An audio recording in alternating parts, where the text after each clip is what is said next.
महाराज कुछ दिन तहां रहे गिरिनाथा, कुछ दिन रहने के बाद प्रस्थान करने लगे, लेकिन यहां सती जी ने कथा को नहीं सुना।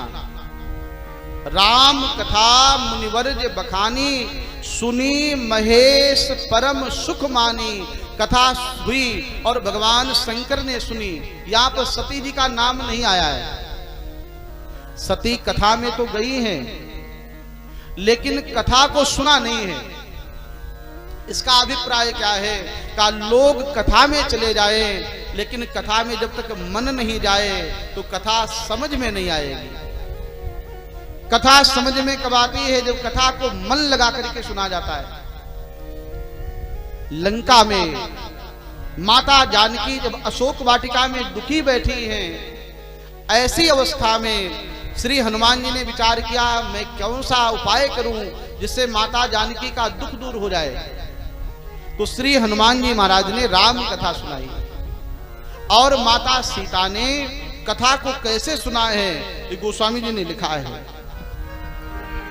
लागी सुनए श्रवण मन लाई, लागी सुनए श्रवण मन लाई।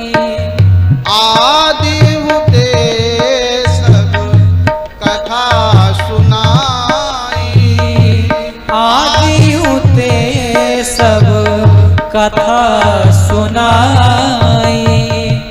आदि हुते सब, आदि हुते सब कथा सुनाई। लागी सुनए श्रवण मन लाई, लागे सुनय श्रवण मन लाई।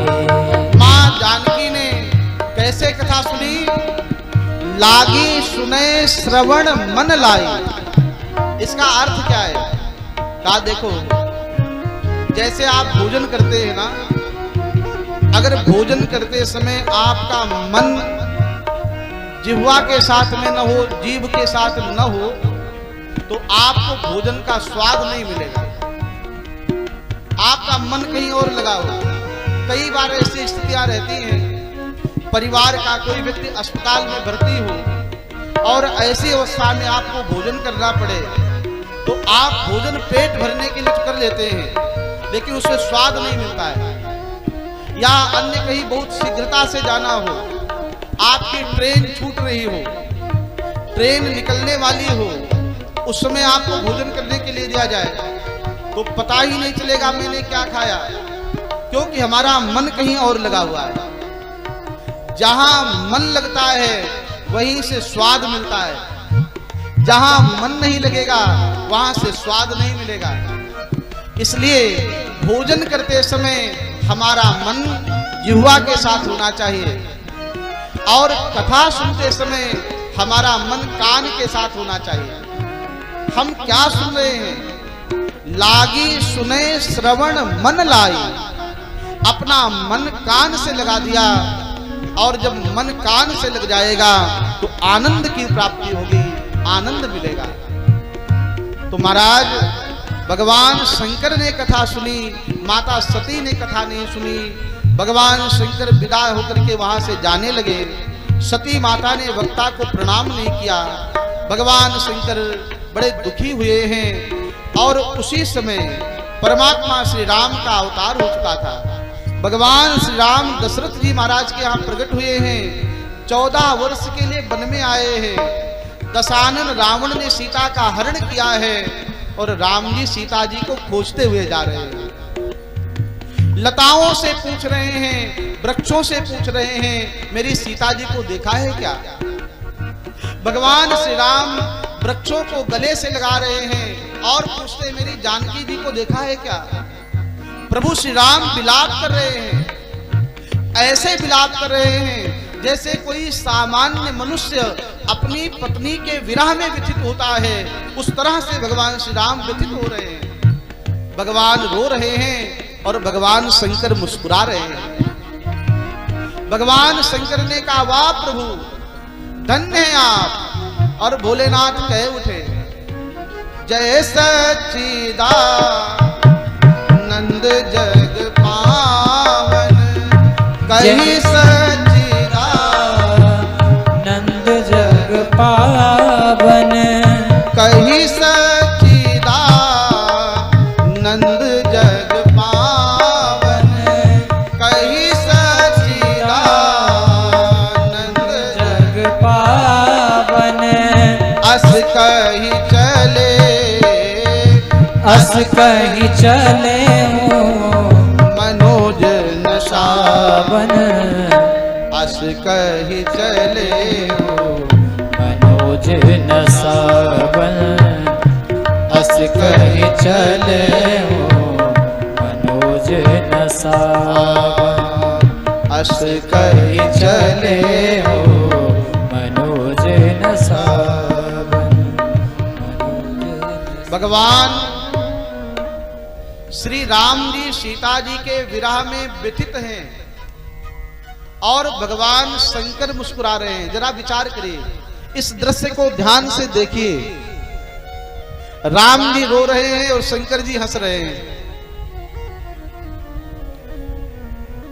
और शिव जी के राम जी के 3 संबंध हैं। एक संबंध से भगवान शंकर राम जी के सेवक हैं। श्री हनुमान जी जो हैं या स्वयं भगवान शंकर हैं। हनुमान के रूप में शिव जी सेवक हैं। सेवक दूसरा संबंध स्वामी का, सेवक स्वामी सखा सिय पी के। कौन कितने संबंध हैं? 3 संबंध है। सेवक हैं भगवान शंकर, स्वामी है भगवान शंकर, राम जी के स्वामी हैं। जब भगवान श्री राम ने समुद्र पर सेतु की रचना करी, वहां पर भगवान श्री राम ने शंकर जी की स्थापना करी है। भगवान शंकर का अभिषेक किया है और उस स्थान का नाम क्या पड़ गया? समुद्र के किनारे पर कौन से भगवान शंकर हैं? आप लोग बताइए, आप लोगों को पता होगा। श्री रामेश्वरम भगवान की जय हो।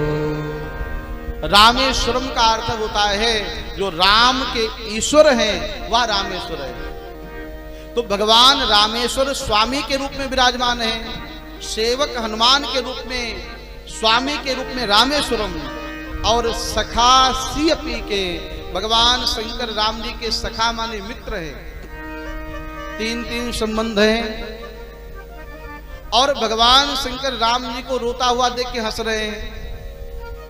किसी ने भोलेनाथ से पूछा, हे भोले बाबा, आप अपने इष्ट देव को देख के ऐसे हंस रहे हैं, क्यों, क्या कारण है? तो भगवान शंकर कहने लगे, प्रभु की लीला चल रही है और भगवान की लीला का मैं दर्शन कर रहा हूं और मुझे प्रसन्नता है। मेरे स्वामी की ये अद्भुत लीला। देखो, जब कोई नाटक होता है ना, तो उसमें कोई अभिनेता अभिनय जब करता है, अब कहीं अभिनय चल रहा हो और आपका कोई मित्र सुदामा का अभिनय कर रहा हो, तो सुदामा जी की दयनीय दशा का वह अभिनय के माध्यम से प्रदर्शन करेगा, रोएगा, फटे हुए कपड़े पहने होगा, भगवान को गले लगा करके रोएगा। अच्छा, वो रो रहा हो तो आपको अच्छा लगेगा कि दुख लगेगा? उसको रोता हुआ देख के आप प्रसन्न होंगे कि भैया बड़ा सुंदर अभिनय कर रहे हैं, बड़ा अच्छा लग रहा है। और अभिनय में वास्तविकता नहीं होती है। अगर अभिनय में वास्तविकता आ जाए तो अभिनय खंडित हो जाता है। एक बार हुआ ऐसा, एक गांव में रामलीला हो रही थी। रामलीला में जो रावण बने थे वह उस गांव के जमींदार थे, वो लीला का अभिनय कर रहे थे। जिसको हनुमान जी का अभिनय करना था, वह गांव का एक सामान्य व्यक्ति, गांव जो अभिनेता था वह गांव का, वो बीमार हो गया, उसको बुखार आ गया होगा। बीमार हो गया तो समस्या हो गई कि हनुमान कौन बनेगा। तो कहा, हनुमान बनने वाला जो व्यक्ति होता है ना, वो थोड़ा सा पहलवान होना चाहिए, देखने में भी लगना चाहिए कि हनुमान जी हैं। इसीलिए रामानंद सागर जी ने जब रामायण बनाई तो उसमें हनुमान जी का रोल पता है किसने किया था? भारत के सबसे बड़े पहलवान उस समय के माननीय दारा सिंह जी, उन्होंने हनुमान जी का अभिनय किया था और ऐसा जीवंत अभिनय किया। मैं आपसे निवेदन कर रहा हूं, रामानंद सागर जी का जो रामायण है वह अद्भुत है। दो लोगों का इस भारत के ऊपर बहुत बड़ा उपकार है अभी कुछ समय में। एक तो गीता प्रेस के संस्थापक परम पूज्य प्रातः स्मरणीय श्री जयदयाल जी गोयंदका जी और हनुमान प्रसाद पोद्दार जी भाई जी, इन दो महापुरुषों का, और तीसरे अभी कुछ वर्ष पहले, लगभग 30-40 वर्ष पहले, श्री रामानंद सागर जी ने गीता प्रेस की स्थापना हुई, उससे बहुत विश्व का कल्याण हुआ और रामायण की रचना हुई। रामायण का जो जीवंत अभिनय किया गया उससे बहुत से लोगों का हित हुआ। आज भी जब आप रामायण देखते हैं तो ऐसा लगता है साक्षात मेरे राम जी का अभिनय चल रहा है। वैसे अभिनेता, वैसा अभिनय शायद ही दुनिया में कोई कर सकता है। अभी एक फिल्म आई है जिसको आदि पुरुष नाम से आप सब लोग जानते होंगे। उसमें भगवान श्री राम के विकृत स्वरूप को दिखाया गया है, माता सीता के विकृत स्वरूप को दिखाया गया और रावण को चमगादड़ पर बैठा हुआ दिखा दिया गया। रावण पुष्पक विमान पर चलता था, उसमें चमगादड़ पर बैठा दिया। रावण जैसा त्रैलोक्य विजेता व्यक्ति जो माथे पर त्रिपुंड धारण करता था, रावण परम विद्वान था और यहां पर रावण को मांस खिलाते हुए दिखा दिया। रावण कितना भी विभत्स रहा हो लेकिन आदि पुरुष के रावण के जैसा नहीं होगा। तो महाराज ये हमारे राम जी के चरित्र के जो है ना विकृत करने का स्वभाव कार्य किया जा रहा है। अभिनय कैसा हो, श्री रामानंद सागर जी के रामायण के जैसा हो, अभिनय कैसा हो का B.R. चोपड़ा साहब की जो महाभारत है, वो महाभारत आप देखेंगे तो ऐसा लगेगा जैसे जीवंत अभिनय हो रहा हो। अभिनय ऐसा हो जिसमें वास्तविकता दिखाई न पड़े। तो गांव में रामलीला हो रही थी, हनुमान जी बीमार पड़ गए। गांव के एक आदमी से कहा, भैया तुम हनुमान जी का अभिनय कर दो। कहा ठीक है। तो हनुमान जी का पूरा स्वरूप बनाया गया, बढ़िया हनुमान जी का मुकुट लगाया, हाथ में गदा, लंबी सी पूंछ, और संवाद इतना बोलना था कि जब दशानन लंकापति रावण कहेगा, अरे दुष्ट तू कौन है और तूने मेरी अशोक वाटिका क्यों उजाड़ी है, तुमको इतना कहना है कि मैं राम का दूत हनुमान हूं। कहा ठीक, इतना तो बोल ही लूंगा। और जब हनुमान जी के अभिनय के रूप में मंच पर आकर के खड़े हुए, वहां रावण जो बने हुए थे उस गांव के जमींदार थे और महाराज दशमुख लगा करके विराजमान थे। और जैसे ही कहा, अरे दुष्ट बानर तू कौन है, तो जो हनुमान जी का अभिनय कर रहे थे ना, उसने देखा कि एक गांव के हमारे मुखिया जी हैं और ये कह रहे हैं हमारी अशोक वाटिका किसने उजाड़ी है। तो हनुमान जी डर गया, वो आदमी था, उसने कहा कि मैंने तो अशोक वाटिका नहीं उजाड़ी है।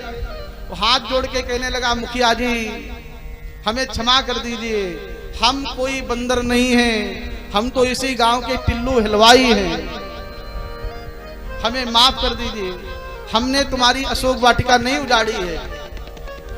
अब आप विचार करिए, हनुमान जी राम जी के हाथ जोड़ के खड़े हो जाएं और कहें कि हम आपके गांव के टिल्लू हलवाई हैं, बताओ रामायण में आनंद आएगा क्या?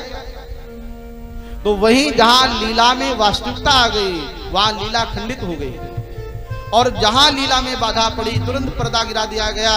का ये अभिनय अच्छा नहीं हो पाया। अभिनेता का अर्थ है वैसा अभिनय करे जैसा हुआ है। और हमारे श्री राम जी ने ऐसा अभिनय किया है, खोजई सो की अज्ञेय नारी, जैसे कोई अनजान व्यक्ति अपनी स्त्री को खोजता है, हमारे राम जी उस तरह से अभिनय कर रहे हैं। तो भगवान शंकर प्रसन्न हो रहे हैं, प्रभु क्या आपका दिव्य अभिनय चल रहा है। सती जी ने कहा, महाराज आप जगत बंधे हैं, आप ईश्वर हैं, आपने इनको प्रणाम क्यों किया? भगवान शंकर ने कहा, देवी तुमने पहचाना नहीं? अरे ये हमारे इष्ट देव हैं, हमारे राम जी हैं,